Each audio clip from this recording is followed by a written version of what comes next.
తెలంగాణ భవిష్యత్తు కోసం ఈ సమావేశంలో అతి ముఖ్యంగా రాజకీయ పక్షమైన పార్టీ అయిన కంచదారు రావడం, పిల్లల హక్కులు, పిల్లల చదువులు మెయిన్ స్ట్రీమ్ చేయడానికి చర్చలు, రాజకీయ చర్చకు మొదలైన ఈ కార్యక్రమంలో వచ్చినందుకు అందరికీ అభినందనలు, ధన్యవాదాలు. ముఖ్యంగా ఈరోజు క్వాలిటీ ఎడ్యుకేషన్ మీద, నాణ్యమైన విద్య మీద, అదేవిధంగా ప్రైవేటు సంస్థల ఫీజుల నియంత్రణ మీద చర్చ జరుగుతుంది. తెలంగాణ నాణ్యమైన విద్యలో పిల్లలకు అందించడంలో వెనుకబాటు ఉందని జాతీయ సర్వేలు చెప్తున్నాయి. ఆ జాతీయ సర్వేల ప్రకారంగా మనం ముందుకు వెళ్ళాలి అంటే ఒక రాజకీయ సంకల్పం అవసరం. ఈ మధ్యనే పార్టీ ప్రకటించి విద్య మధ్య అంశంలో పెట్టినందుకు పౌర సమాజం, తల్లిదండ్రులు అందరం కూడా సంతోషించాం, చాలా సంతోషించాం. అంటే రాజకీయం కాలేదు, ఇప్పుడు సంకల్పం లేని పని. ఉపన్యాసాలు ఉంటాయి కానీ కార్యాచరణ లేని పనులు ఇన్ని సంవత్సరాలుగా. కాబట్టి పిల్లల హక్కులు, పిల్లల కోసం ఈరోజు పనిచేయాల్సిన అవసరం ఉంది. ఈ అభివృద్ధిలో పిల్లల చదువు ముఖ్యమో అదే భాగస్వామ్యం చేయాల్సిన అవసరం ఉంది. కాబట్టి మనము ఈరోజు సమావేశాన్ని నేను అధ్యక్షత వహిస్తాను అనుకోలేదు, కానీ నన్ను ఇరికిచ్చేశారు హెచ్ఎస్పీ వాళ్ళు. ఇది కొంచెం కఠినమైన పని. సమయం దృష్టిలో ఉంచుకొని మనము చెప్పవలసిన పాయింట్స్ చెప్తే, ఒకటి ఏంటంటే తెలంగాణలో ప్రైవేటు విద్య వైపు ఎక్కువ మొగ్గు చూపడం, దాదాపుగా 61% మంది పిల్లలు స్కూళ్ళలో, ప్రైవేట్ స్కూల్లో ఉండడం, అదేవిధంగా నాణ్యమైన విద్యలో కేవలం యావరేజ్గా తరగతి వారి సామర్థ్యాలు చూస్తే 35% మంది పిల్లలు మాత్రమే తరగతి వారి సామర్థ్యాలు అందుకుంటున్నారు తెలంగాణలో. ఈ రెండు చాలా ప్రమాదమైన పరిస్థితులు. ఒక ఎమర్జెన్సీలో ఉన్నాం. తెలంగాణ విద్య ఒక ఎమర్జెన్సీలో ఉంది. ఆ ఎమర్జెన్సీని ముందుకు దాన్ని తొలగించడానికి మనం అందరం పనిచేయాలి. ముఖ్యంగా హైదరాబాద్ స్కూల్స్ పేరెంట్స్ అసోసియేషన్ గత కొంతకాలంగా ఉద్యమాలు చేస్తుంది. ప్రత్యేకమైన చట్టం కావాలని, ఫీజుల దోపిడీ నియంత్రించాలని, ప్రభుత్వాలు చట్టపరమైన బాధ్యత తీసుకోవాలని చాలా కాలంగా మేము వాళ్ళతో కలిసి పనిచేశాం. ఈ పనిచేసిన క్రమంలో ఇంత పెద్ద ఎత్తున ఈరోజు సమావేశానికి వచ్చిన అందరికీ అభినందనలు తెలియజేస్తూ, ముందుగా హెచ్ఎస్పీఏ నుంచి కాంటెక్స్ట్ తెలియజేయాల్సిందిగా వెంకట్ని కోరుతున్నాను. సమయం, నేను కొంచెం స్ట్రిక్ట్ చైర్పర్సన్, సమయాన్ని మాత్రం అందరూ మన్నించి పాటిస్తే బాగుంటుంది. Thank you. Now I request Venkat. ముఖ్యంగా హైదరాబాద్ స్కూల్ పేరెంట్స్ అసోసియేషన్ 2008 నుంచి ఆవిర్భవించి దాదాపు 18 సంవత్సరాలు సుదీర్ఘ పోరాటం చేస్తున్న యావత్ భారతదేశంలోనే ఏకైక సంస్థ విద్య మీద పోరాటం చేస్తుంది. దాదాపు తెలంగాణ రాష్ట్రంలో ఉమ్మడి ఆంధ్రప్రదేశ్లో ఉన్నప్పుడు GOMS 91 సాధించిన ఘనత కూడా హైదరాబాద్ స్కూల్ పేరెంట్స్ అసోసియేషన్ స్వర్గీయ ముఖ్యమంత్రి అప్పుడు రాజశేఖర రెడ్డి గారు చొరవతో GOMS 91 తీసుకోవడం జరిగింది. దాని తర్వాత ఎలాగైతే మన సరిసరా మామూలుగా జరుగుతుందో, దేవుడు కరుణించిన పూజారి వరం ఇయ్యడని ఏదైతే అధికారుల దగ్గరికి వచ్చేసరికి ఆ జీవోలో కొన్ని మెలికలు పెట్టి ఆ జీవోని యథాతథంగా కోర్టులో ఛాలెంజ్ చేయడం జరిగింది. దాదాపు 2017లో అది సుప్రీంకోర్టు దాకా తీసుకెళ్లి అప్పటి చీఫ్ జస్టిస్ ఠాకూర్ గారు, అంటే తల్లిదండ్రులు ఈ కేసు ఇచ్చిన తల్లిదండ్రుల పిల్లల విద్య కూడా అయిపోయింటుందని చెప్పేసి చెప్పడము, ఆ తర్వాత అప్పుడున్న ప్రభుత్వం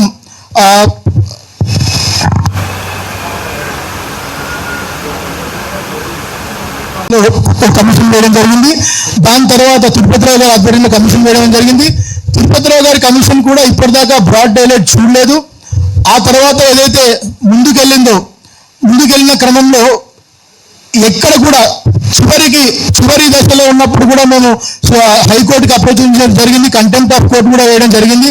అప్పుడు ఆగామేఘాల మీద ఒక సమావేశం పెట్టేసి తల్లిదండ్రులకు న్యాయం చేస్తామని చెప్పి ఆ తర్వాత ప్రభుత్వం మారడం. ఇక ప్రజాప్రభుత్వం వచ్చింది. ప్రజాప్రభుత్వం అంటే ప్రజలే నాయకులు, ప్రజలు ఖచ్చితంగా తల్లిదండ్రులకు న్యాయం జరుగుతుందని ఆశించిన క్రమంలో మేము చూసుకున్నట్టయితే గత 2.5-3 సంవత్సరాల నుంచి ప్రజాప్రభుత్వంలో హైదరాబాద్ స్కూల్ పేరెంట్స్ అసోసియేషన్ చేసింది ఏమీ లేదు. ఎందుకంటే రాగానే తెలంగాణ ఎడ్యుకేషన్ కమిషన్ పేరు మీద ఎడ్యుకేషన్ కమిషన్ వేశారు. ఎడ్యుకేషన్ కమిషన్ కూడా ఎందుకంటే మేము ఎప్పుడైతే ఉద్యమంలో 2012లో వచ్చామో దాదాపు 60%, 52% ప్రభుత్వ స్కూళ్ళకి, 48% ప్రైవేట్ స్కూల్, 44% ప్రైవేట్ స్కూళ్ళకి వెళ్ళే పరిస్థితి.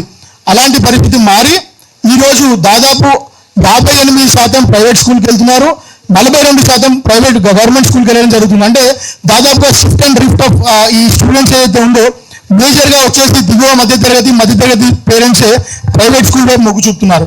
కాబట్టి మేము ఎప్పటిదాకైతే దీనికి రాజకీయంగా ఒక పునాది లభించదో దీన్ని చేయడం కష్టం. ఎందుకంటే మేము పార్ట్ టైం ఉద్యమకారులం, ఫుల్ టైం ఎంప్లాయీస్. కాబట్టి మేము మాకు సమయం ఉన్నప్పుడు లేదా మాకు ఏదైనా కష్టం అంటే మా దగ్గరికి వచ్చినప్పుడు తప్ప మేము ఇది ముందుకు తీసుకెళ్ళాం. కాబట్టి ఆ క్రమంలో మేము గవర్నమెంట్ శ్రీ కల్వకుంట్ల కవిత గారిని కలవడం జరిగింది. ఆమె సాధారణంగా విని ఖచ్చితంగా ఈ అంశం మీద మాట్లాడతాము, ఈ అంశం మీద మేము పోరాటం చేస్తాము అని చెప్పేసి కవిత గారు మాకు కమిట్మెంట్ ఇవ్వడం జరిగింది. కాబట్టి ఇప్పుడు ఈ రౌండ్ టేబుల్ సమావేశం ద్వారా మనము అట్లీస్ట్ ఈ తెలంగాణ రాష్ట్రంలో నాణ్యమైన విద్య ఏసర్ రిపోర్ట్స్ ప్రకారం మనం ఏ స్థానంలో ఉన్నాము, పిల్లల చదువు అంటే 6th క్లాస్ పిల్లవాడు 4th క్లాస్ టెక్స్ట్ బుక్ చదువుతున్నా లేదా అనేది నాణ్యమైన విద్య. ఫీజు దోపిడీ అనేది చరా మామూలే. కాబట్టి అట్లీస్ట్ ఈ సమావేశం అయిపోయే లోపల ఒక మంచి రిజల్ట్ వస్తుందని చెప్పి ఆశిస్తూ thank you for this opportunity Venkatesh sir. Strict ఆఫీసర్కి ఇవ్వాలని చెప్పేసి హైదరాబాద్ స్కూల్ పేరెంట్స్ అసోసియేషన్ మిమ్మల్ని ఎన్నుకోవడం జరిగింది. ఓవర్. ఫీజులు కట్టలేక చండీగఢ్లో పీజీ చేస్తున్న అబ్బాయి, ఇంజనీరింగ్ చేస్తున్న అబ్బాయి మద్యం అమ్ముతున్నారు ఫీజులు కట్టలేక. అది ఇది ఏ పరిస్థితిలో ఉన్నామనేది అర్థం చేసుకోవాలి. ఇంకోటి హెచ్ఎస్ఆర్సీ ఈరోజే 50% ఫీజులు ముందే వసూలు చేస్తున్నారు. అది చట్ట విరుద్ధమని కూడా తెలియజేయడం జరిగింది. సో మన మధ్యన విద్యార్థి సంఘ నాయకులు కూడా ఉన్నారు. వారు చాలా ప్రతి సంవత్సరం అంటే మనకు కొంచెం తెలియజేయడానికి పనిచేస్తున్నారు. పీడిఎస్సీ నుంచి నాగరాజ్ క్విక్ చేద్దాం కొంచెం 5 minutes. తెలంగాణ రాష్ట్ర కార్యవర్గం పక్షాన విప్లవ జేజేలు తెలియజేస్తున్నాం. ముఖ్యంగా ఈరోజు హైదరాబాద్ స్కూల్ పేరెంట్ అసోసియేషన్ ఆధ్వర్యంలో ఈ యొక్క రౌండ్ టేబుల్ సమావేశాన్ని నిర్వహించినందుకు మరొకసారి వాళ్ళకు కృతజ్ఞతలు తెలియజేస్తున్నాను. అదేవిధంగా చూసుకుంటే మనం ముఖ్యంగా తెలంగాణ రాష్ట్రం ఏర్పడి 12 సంవత్సరాల కాలం పూర్తవుతున్నా కూడా ఈరోజు ఈ యొక్క తెలంగాణ రాష్ట్రంలో నాణ్యమైనటువంటి విద్య ఏదైతే ప్రభుత్వం నుంచి నాణ్యమైనటువంటి విద్య అందించాల్సినటువంటి బాధ్యత ఏదైతుందో దాన్ని పూర్తిగా విస్మరించి ఏ పాలకులున్నా కూడా ఈ యొక్క ప్రభుత్వాలు కొనసాగిస్తున్నారని చెప్పేసి ముఖ్యంగా తెలియజేస్తూ ఈరోజు నాణ్యమైన విద్యా ఫీజుల నియంత్రణ ప్రభుత్వ బాధ్యత. అంటే ఈరోజు రాష్ట్రంలో ఎంతమంది విద్యార్థులు ఉన్నారు, ఎన్ని పాఠశాలలు ఉన్నాయి, ఆ పాఠశాలల్లో సరైనటువంటి మౌలిక వసతులు ఉన్నాయా లేవా, ఆ మౌలిక వసతులు విద్యార్థులకు అందవలసినటువంటి కనీస అవసరాలు అందుతున్నాయా లేదా అనేది కూడా ఎక్కడ ఏం పట్టించుకున్నటువంటి ఒక స్థితి అయితే ఈ రాష్ట్రంలో కొనసాగుతోంది. ముఖ్యంగా ఈ తెలంగాణ రాష్ట్రం ఆవిర్భవించినప్పటి నుంచి ఇప్పటి వరకు కూడా అంతకుముందే కేసీఆర్ గారు పరిపాలించినప్పుడు కూడా మేము ఈ రాష్ట్రంలో కేజీ నుండి పీజీ వరకు ఉచిత విద్య అందిస్తా అని చెప్పేసి చెప్పారు. కానీ 10 సంవత్సరాల కాలంలో కూడా ఎక్కడ కూడా కేజీ నుండి పీజీ ఉచిత విద్య అందలేదు.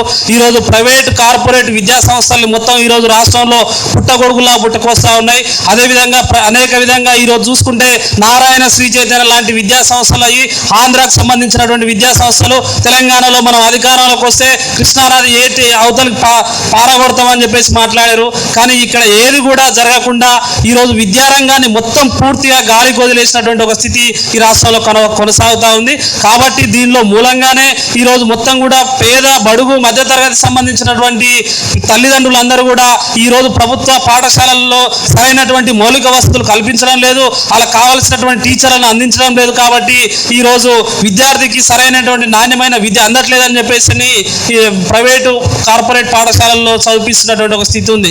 కానీ అదేవిధంగా చూసుకుంటే ఈరోజు ప్రజాపాలన పేరుతోటి 2003లో అధికారాన్ని చేపట్టినటువంటి గత ప్రభుత్వం విద్యారంగాన్ని విధ్వంసం చేసింది. అందరినీ కూడా ఈరోజు రాష్ట్రంలో ఉన్నటువంటి ఎవరికి కూడా సక్రమంగా న్యాయబద్ధంగా పరిపాలన అందించలేదు.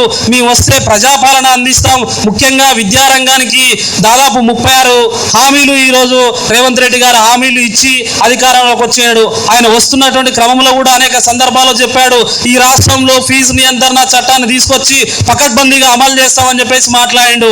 కానీ 30 నెలల కాలం పూర్తయింది. కనీసం ఈ రాష్ట్రంలో విద్యాశాఖ మంత్రిని కూడా నియమించకుండా తన యొక్క పరిపాలన కొనసాగిస్తా ఉన్నాడు. ఈరోజు విద్యారంగంలో నెలకొన్నటువంటి సమస్యలు ఏదైతే ఉన్నాయో ఆ సమస్యలు చెప్పుకోవడానికి కూడా ఎవరికి చెప్పాలో తెలియనటువంటి స్థితి. ఈరోజు ముఖ్యమంత్రి గారు విద్యారంగం మీద రివ్యూ నిర్వహించాడు.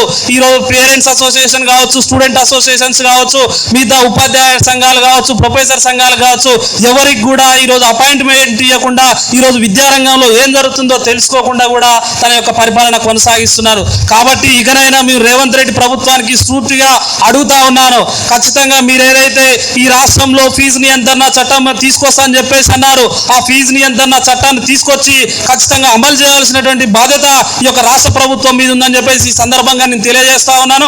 అదేవిధంగా రైట్ టు ఎడ్యుకేషన్ యాక్ట్ ఏదైతుందో ఆ రైట్ టు ఎడ్యుకేషన్ యాక్ట్ లో ఆ రోజు ఖచ్చితంగా పేద విద్యార్థులకు 25% అడ్మిషన్లు ఉచితంగా ఇవ్వాలని చెప్పేసి రాసుకున్నాం. కానీ అది దాదాపు 15 సంవత్సరాల కాలం పూర్తయినా కూడా ఈ రాష్ట్రంలో అమలు కావట్లేదు.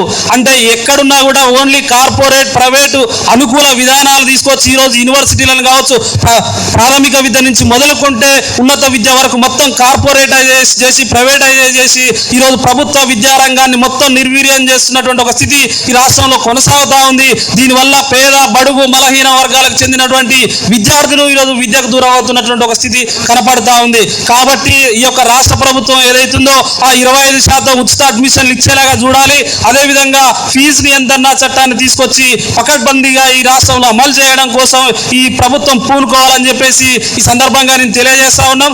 దాదాపు చాలా సంవత్సరాల నుంచి విద్యార్థి సంఘాలు కావచ్చు, పేరెంట్స్ అసోసియేషన్ సంఘాలు కావచ్చు, అనేక సందర్భాలలో కూడా ర్యాలీలు ధర్నాలు నిర్వహించి ప్రభుత్వ విద్యా అధికారులు అందరికీ కూడా మా యొక్క గోసను వెళ్ళబుచ్చుకున్నా కూడా ఈ రాష్ట్రంలో పేద విద్యార్థులకు విద్యను అందించాలని చెప్పేసి మాట్లాడుతున్నా కూడా కనీసం పట్టించుకోకుండా తన పరిపాలనను కొనసాగిస్తున్నటువంటి స్థితిని కూడా మనం చూస్తా ఉన్నాం. కాబట్టి ఇకనైనా ఈ రాష్ట్రంలో అనేక మంది విద్యార్థులు చదువుకుంటా ఉన్నారు ఈరోజు. కాబట్టి అధ్యక్షుల వారు మనకు సమయం పెట్టారు కాబట్టి ఖచ్చితంగా మీరు ఏదైతే డిమాండ్ పెట్టారో ఈ డిమాండ్స్ ఖచ్చితంగా ఈ యొక్క ప్రభుత్వం అమలు చేయాలి.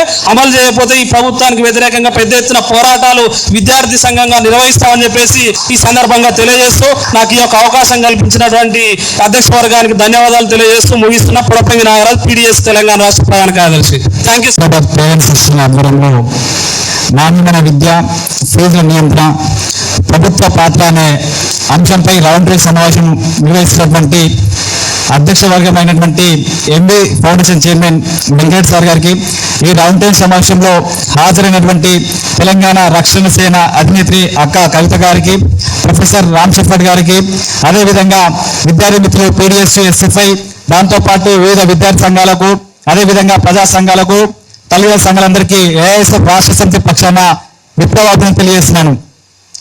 మిత్రులారా, ప్రభుత్వాలు మారుతున్నా విద్యార్థి జీవితాలు మారడం లేదు. తెలంగాణ రాష్ట్రం సాధించుకొని 12 సంవత్సరాలు కావస్తున్నా కూడా ఈ రాష్ట్రంలో ఇంకా నాణ్యమైన విద్య కోసం పోరాటాలు చేసినటువంటి దుస్థితి ఏర్పడింది. తెలంగాణ రాష్ట్రం ఏర్పడితే ఈ రాష్ట్రంలో ఉన్నటువంటి పేద బడుగు బలిగిన వర్గాలు చెందిన విద్యార్థులకు నాణ్యమైన విద్య అందుతుందని చెప్పేసి ఆనాడు తెలంగాణ ఉద్యమంలో కీలక పాత్ర పోషించే విద్యార్థి నేతలే. ఎంతో మంది విద్యార్థి నాయకులు ఆత్మ బలిదానం చేసుకొని విద్యార్థి ఉద్యమం లాఠీ దెబ్బలు కేసులు ఎదుర్కొని జైల్లో నిర్బంధాలు ఎదుర్కొని తెలంగాణ రాష్ట్రం సాధించుకున్న తెలంగాణ రాష్ట్రంలో కూడా ఈరోజు నాణ్యమైన విద్య కోసం పోరాటం చేసే పరిస్థితి చూసే దీనికి కారణం పాలకులు. గత ప్రభుత్వ విద్యారంగాన్ని పట్టించుకోలేదు. నూతనంగా కాంగ్రెస్ ప్రభుత్వం ఏర్పడిన కూడా కాంగ్రెస్ ప్రభుత్వం కూడా ఈ రాష్ట్రంలో ఉన్నటువంటి పేద విద్యాలకు నాణ్యమైన విద్యను అందించడంలో దూరం చేసే కుట్ర చేస్తా ఉంది. వారి ఎన్నిక మేనిఫెస్టో చెప్పారు, మేము ప్రభుత్వ విద్యారంగాన్ని 15% నిధులు కేటాయిస్తామని చెప్పారు. 15% కాదు, కనీసము దాంట్లో 7%, 8% నిధులు కేటాయించి ఈ రాష్ట్రంలో ఉన్నటువంటి ప్రభుత్వ విద్యారంగాన్ని ధ్వంసం చేసే విధంగా పేద విద్యలకు విద్యను దూరం చేసే కుట్ర ప్రయత్నం చేస్తా ఉంది. అందులో భాగంగా ఈరోజు ప్రభుత్వాలు అనేది విద్యా వ్యవస్థలో ఎటువంటి మార్పులు తీసుకురావడం గల కారణం. ఇంకొక విషయం, ఫీజుల నియంత్రణ చట్టం. ఈ ఫీజుల నియంత్రణ చట్టాన్ని అమలు చేయాలంటే ఈ రాష్ట్రంలో ఉన్నటువంటి ప్రభుత్వ పెద్దలకు భయం. ఎందుకంటే ఈరోజు ఈ రాష్ట్రంలో ఉన్నటువంటి 70% ప్రైవేట్ కార్పొరేట్ విద్యా సంస్థలు రాజకీయ నాయకులవే. రాజకీయ నాయకులు ప్రజాప్రతినిధులు కొనసాగుతూ చట్టసభల్లో కూర్చొని చట్టాలు చేసే స్థానంలో ఉండి ఈ రాష్ట్రంలో ఉన్నటువంటి ఫీజుల నియంత్రణ చట్టాన్ని ఎట్లా అమలు చేస్తామని చెప్పి ప్రశ్నిస్తా ఉన్నాం. చట్టాలు చేసినటువంటి శాసనసభలు కానీ శాసనమండలి కానీ వాళ్ళకి సంబంధించినటువంటి విద్యా సంస్థలకు సంబంధించినటువంటి ప్రజాప్రతినిధులు ఈ రాష్ట్రంలో ఉన్నటువంటి ప్రతి పేదవాడికి నాణ్యమైన విద్య ఎట్లా అందని ప్రశ్నిస్తా ఉన్నాం. కాబట్టి ఈ విషయాలపైన మనం విద్యార్థి సంఘాలుగా, అదేవిధంగా తల్లిదండ్రులుగా, రాజకీయ పార్టీలుగా, రాష్ట్రంలో ఉన్నటువంటి స్వచ్ఛంద సంస్థలు కూడా అందరూ కూడా దీనిపైన పెద్ద ఎత్తున పోరాటం చేయాల్సిన బాధ్యత మన పైన ఉన్నది. ఎందుకంటే ప్రభుత్వం తప్పించుకునే ప్రయత్నం చేస్తుంది.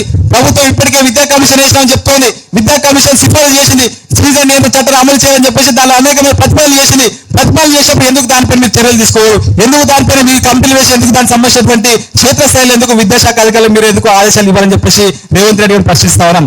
కాబట్టి మేము ఒకటే చెప్పదలుచుకున్నాం, ఈ రాష్ట్రంలో ఉన్నటువంటి పేద బడుగు బలహీన వర్గాలకు చెందిన విద్యార్థులకు నాణ్యమైన విద్య అందించాలంటే ఫీజుల మీద చట్టం చేయాలంటే ఖచ్చితంగా విద్యార్థి సంఘాలు, ఉపాధ్యాయ సంఘాలు, అదేవిధంగా తల్లిదండ్రుల సంఘాలు కలిసికట్టుగా పోరాటం చేసి ప్రభుత్వం పైన ఒత్తిడి తీసుకొస్తున్న ఈ చట్టాన్ని అమలు చేస్తారు. ఈ చట్టం అమలు చేయడం వల్ల ఈ రాష్ట్రంలో ఉన్నటువంటి అన్ని వర్గాల విద్యార్థులకు నాణ్యమైన ఉచిత విద్య అందించే ప్రయత్నం జరుగుతుంది. కాబట్టి ఆ రకంగా ప్రయత్నం చేసి కోరుతూ ఈ రౌండ్ టేబుల్ సమావేశం వేదికగా ఖచ్చితంగా రానున్న కాలంలో ఈ యొక్క కవిత గారు, అదేవిధంగా ఇక్కడ వచ్చినటువంటి ప్రొఫెసర్లు కానీ, విద్యార్థి సంఘాలు కానీ, అదేవిధంగా పోరాట సంఘాలు అందరూ కూడా కలిసి గట్టిగా ఏ సమస్య పైన మనము ఉమ్మడిగా పోరాటం చేసాం, ప్రభుత్వం పైన ఒత్తిడి తీసుకొస్తాం. ఈ రాష్ట్రంలో ఉన్నటువంటి అందరినీ ప్రజలను కానీ, విద్యార్థులు కానీ, యువతను కానీ, మహిళలు కానీ చైతన్యవంతం చేసి ఈ రాష్ట్రంలో ఫీజుల నియంత్రణ చట్టాన్ని అమలు చేసే విధంగా పోరాటాలు కొనసాగిస్తామని చెప్పి సందర్భంగా తెలియజేస్తూ ఇంకొక విషయం, కేంద్ర ప్రభుత్వం కూడా విద్యాకు చట్టం 2009 తీసుకొచ్చింది. కానీ ఈ 2009 విద్యాకు చట్టం ఈ రాష్ట్రంలో అమలు చేయలేదు. ఎందుకంటే ఈ యొక్క విద్యాకు చట్టం ఈ దేశంలో ఉన్నటువంటి 7 రాష్ట్రాల్లో అమలవుతుంది.